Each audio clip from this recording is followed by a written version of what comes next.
Assalamualaikum warahmatullahi wabarakatuh. Kami dari kelompok 7 mata kuliah kewirausahaan ingin mempresentasikan dengan judul Studi Kelayakan Bisnis yang beranggotakan saya Irma Lailatul Fitriani dan Masya Ali Abdul Hakim. A. Definisi dan tujuan studi kelayakan bisnis. Studi kelayakan bisnis adalah proses analisis mendalam untuk menilai apakah suatu usaha layak dijalankan berdasarkan perbandingan manfaat dan biaya. Tujuannya adalah untuk merintis usaha baru, mengembangkan usaha yang sudah ada, memilih investasi terbaik, mempermudah pengawasan, serta mengurangi resiko kerugian di masa depan. B. Manfaat studi kelayakan bisnis. Studi kelayakan bisnis bermanfaat untuk menghindari kerugian, membantu perencanaan usaha, mempermudah pelaksanaan bisnis, serta mendukung pengawasan dan evaluasi. Selain itu, studi ini penting bagi wirausaha, investor, dan pemerintah dalam mengambil keputusan yang tepat. C. Intensitas studi kelayakan bisnis. Kedalaman studi kelayakan dipengaruhi oleh besarnya modal, tingkat ketidakpastian, dan kompleksitas usaha. Semakin besar resiko dan investasi, maka analisis harus dilakukan secara lebih mendalam dan teliti. D. Proses studi kelayakan bisnis. Proses studi kelayakan bisnis dimulai dari penemuan ide bisnis, perumusan tujuan, analisis kelayakan dari berbagai aspek seperti aspek pasar, aspek produksi, manajemen, dan keuangan, hingga tahap pengambilan keputusan apakah usaha layak dijalankan atau tidak.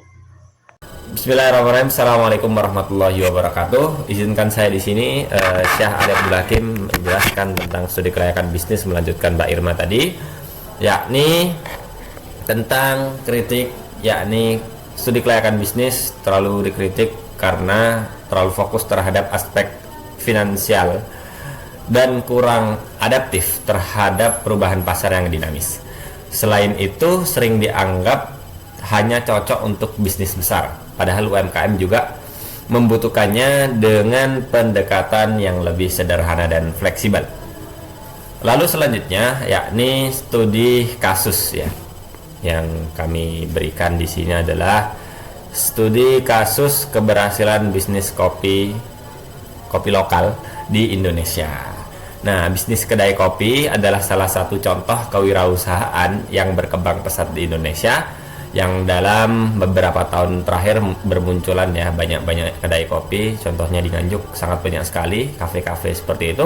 Nah, banyak pengusaha muda yang memanfaatkan tren konsumsi kopi yang meningkat di masyarakat, terutama di kalangan generasi muda, apalagi Gen Z yang mungkin katanya memiliki mental health dan lain sebagainya, itu membutuhkan asupan kopi setiap hari mungkin ya. Sebagai contoh, munculnya berbagai kedai kopi lokal di kota-kota besar menunjukkan bagaimana studi kelayakan bisnis dapat mempengaruhi keberhasilan bisnis. Nah, para pebisnis kopi biasanya melakukan analisis pasar sebelum memulai bisnis mereka untuk mengetahui preferensi pelanggan, lokasi yang strategis, dan harga yang sesuai dengan daya beli target pasar. Integrasi nilai-nilai kewirausahaan dalam perspektif ekonomi syariah. Selain kita mementingkan nilai finansial di studi kelayakan bisnis, kita juga tetap harus memenuhi prinsip yang berbasis syariah. Yang di sini ada beberapa poin. Yang pertama adalah prinsip kehalalan usaha. Ya, yang kedua adalah prinsip transaksi keadilan yang di situ meliputi jujur dan lain sebagainya. Lalu yang ketiga ada gagasan bahwa kemaslahatan masyarakat adalah utama. Yang keempat adalah prinsip yang melarang riba dan gharar dalam keuangan.